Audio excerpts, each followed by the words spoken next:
Hoje estamos aqui com o Newton Duarte, presidente executivo da Cogem, Associação Brasileira de Cogeração de Energia. Bom dia, Newton. Bom dia, Valentina. Um grande prazer para nós estarmos juntos novamente.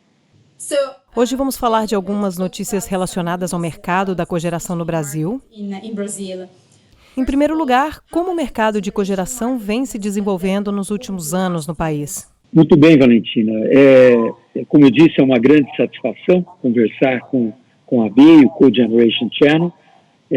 O mercado de cogeração no Brasil, na última década, ele teve um desenvolvimento muito aquém do que esperávamos e as expectativas, infelizmente, não foram boas. E eu vou ter oportunidade de explicar a você mais tarde. O fato é que nós temos hoje, saímos há 10 anos atrás, com um patamar de 2,7 gigawatts instalados e hoje alcançamos 3,2 gigawatts instalados. Em torno de 70% desses projetos de cogeração a gás natural estão instalados em sistemas petroquímicos, outros 16% na área do aço, depois em torno de 6% com papel e celulose e também 3% na área comercial, em hospitais, em centros de convenção, em centros de escritórios, etc. E o restante em outras indústrias.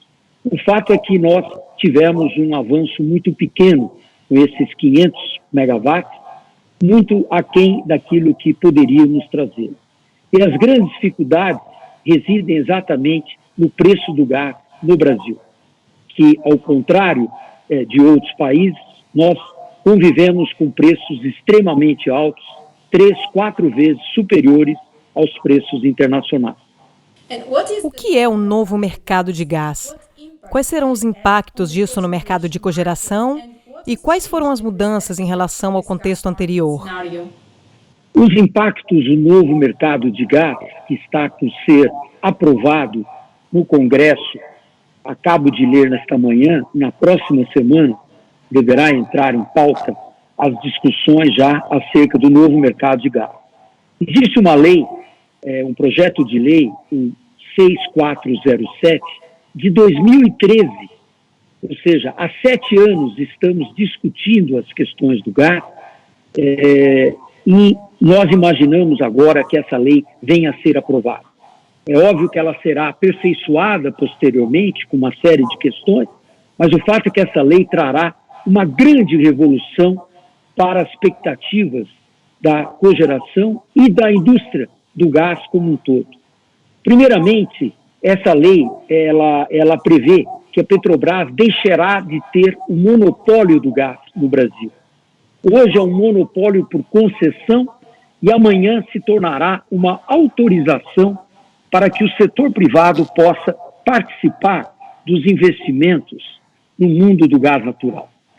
Então, nós vemos uma perspectiva onde toda a infraestrutura de unidades de processamento de gás natural, de exploração e produção, toda a área de transporte do gás poderá ser compartilhada também por players privados e não só pela Petrobras, criando-se também uma grande transparência na utilização dessa infraestrutura, abrindo portas para que outros players possam participar dessa infraestrutura e possam construir infraestruturas adicionais, incluindo as instalações de liquefação e regaseificação do GNL, que em inglês significa LNG.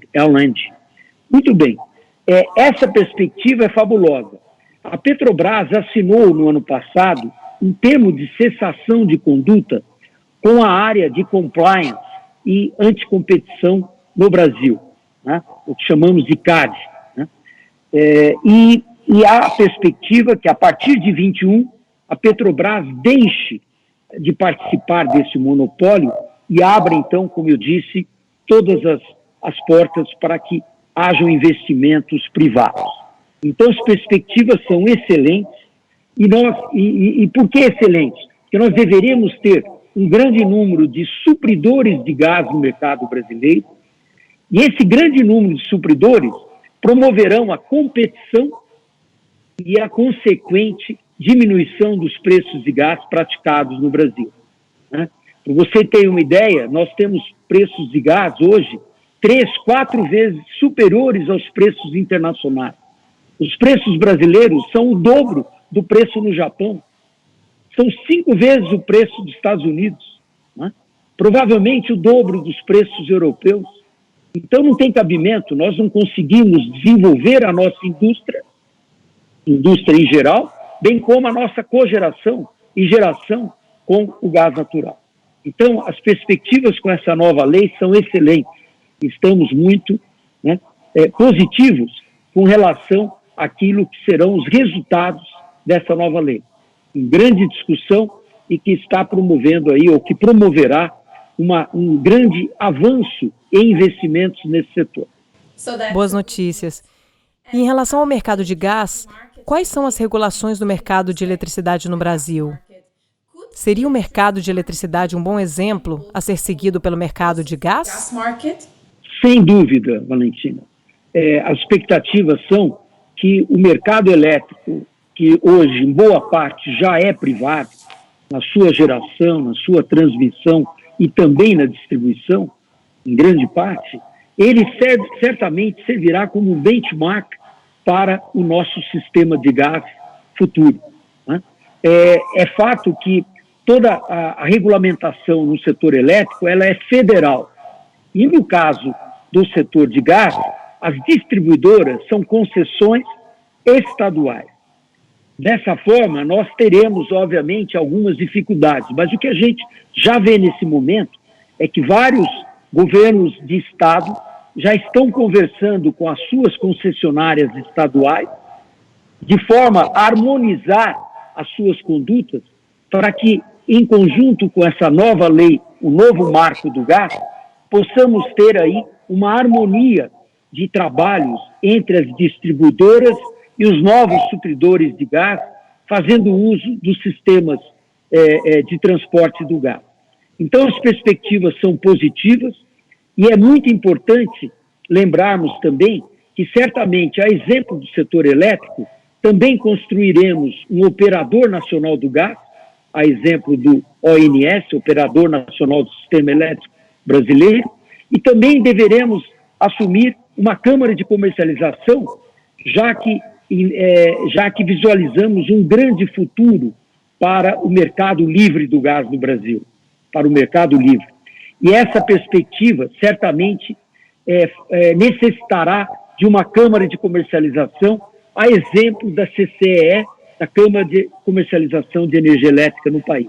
Então, temos aí bons exemplos que o setor elétrico poderá trazer ao setor de gás brasileiro. Quais as condições da infraestrutura de gás existente hoje e o que precisa ser feito para desenvolver ainda mais o conceito de novo mercado de gás? Qual seria o impacto disso no mercado? Olha, aí eu acho que o Brasil tem muito a fazer. Eu acho que o grande gap brasileiro é a infraestrutura do gás. Enquanto eu aprendi em eventos, aliás, da própria AB, os Cogenerations USA, que os Estados Unidos detêm 500 mil quilômetros de transporte de gás, 2 mil quilômetros de pipelines de distribuição de gás e 80 gigawatts de cogeração instalada, nós temos 3,2. Ou seja, temos uma perspectiva fabulosa de crescimento. E o que esperamos com o novo marco do gás, a nova lei do gás, é que o setor privado, como eu disse, venha fazer pesados investimentos nessa infraestrutura, começando por fazer bom uso das unidades de processamento e transporte do gás, e também investimentos na área de pipelines de distribuição. Há perspectivas que o setor privado venha a fazer investimentos na ordem de 30 bilhões de dólares anualmente, nos próximos 10 anos, aí, alcançando, inclusive, perspectivas de a criação de 4 milhões de empregos para a área do gás. O novo marco do gás deverá, de fato, criar uma condição de uma reindustrialização do gás, reindustrialização da nossa indústria brasileira e um fomento fantástico na nossa cogeração de gás. Então, as perspectivas são de muito trabalho, já que a nossa infraestrutura do gás é muito pobre. Ela tem muito a ser feita, né? Principalmente na interiorização do gás nos diversos estados, deixando a costa brasileira para uma interiorização, atingindo cidades e indústrias distantes da costa em 500, 1.500 quilômetros. E como esse novo mercado pode afetar diferentes estados brasileiros? Sem dúvida. Como eu disse, nós temos toda a regulamentação do gás, ela é estadual. E nós temos diferenças marcantes de estados para estados. Nós temos um estado de São Paulo e Rio de Janeiro com uma vasta infraestrutura nos nossos padrões, uma vasta infraestrutura do gás já implementada, né? Onde se concentra aí provavelmente 85%, 90% de toda a infraestrutura de distribuição do gás, nesses dois estados. Os demais estados têm pequenas estruturas de distribuição. Então, a gente vê grandes perspectivas para que esses demais estados, principalmente os estados com uma agroindústria e com uma indústria forte, a exemplo do Paraná, Santa Catarina e Rio Grande do Sul, estados como Minas Gerais, também com excelentes potenciais, Bahia e alguns outros estados do Nordeste brasileiro, e também Espírito Santo, perdão. Então, existe sim leis que diferenciam todos esses estados, cada estado tem o seu marco regulatório, que, como eu disse, terão que ser mais harmonizados para poder receber essas perspectivas de um grande número de supridores de gás e também investidores em sistemas de transporte e proporcionando com isso perspectivas de um espraiamento, de um engrandecimento dos pipelines de distribuição. Então temos aí grandes diferenças entre os estados, mas esperamos que os governos trabalhem com essas concessões estaduais no sentido de uma harmonização maior, tendo como um benchmark o estado de São Paulo, que na sua agência reguladora, a Arcesp, tem aqui as melhores práticas hoje no Brasil. E, por fim, qual o potencial do mercado de cogeração no país? É muito bacana essa sua pergunta, porque ela dá uma perspectiva futura. Nós fizemos na Cogen Brasil, nós fizemos um estudo há cerca de 2 anos, onde nós chegamos a potenciais extremamente interessantes frente a diversas indústrias. Nós estudamos 14 indústrias, tanto no large commercial como indústrias de fato, e dessas 14 indústrias, nós chegamos a um potencial de 7,2 gigawatts de cogeração elétrica e 17,9 gigawatts de cogeração térmica. Isso em 5.500 sites que nós pudemos analisar em todo o país, identificando ali grandes potenciais. Para vocês terem uma ideia, esses 17 mil térmicos e 7 mil gigawatts elétricos, eles estão muito em consonância, se eu levar em consideração o PIB brasileiro em relação ao PIB americano, existe ali relações muito próximas. Ou seja, se nós tivermos um acesso a um gás competitivo com preços internacionais, certamente nós vamos ter um crescimento enorme que vão propiciar grandes investimentos e instalações de cogeração no país. Então, fortalecendo a nossa indústria, uma reindustrialização, como eu disse, e criando condições para um fortalecimento tão importante e tão propício, com resiliência, com confiabilidade e com menores custos, tanto para a geração térmica como para a geração elétrica no país. Então, temos boas notícias para a indústria brasileira. Agradecemos por nos oferecer um panorama completo do mercado de cogeração no Brasil. Muito obrigada. Muito obrigado, Valentina. Foi um prazer para nós da Cogen poder participar do Cogeneration Channel. Muito obrigado. Até logo.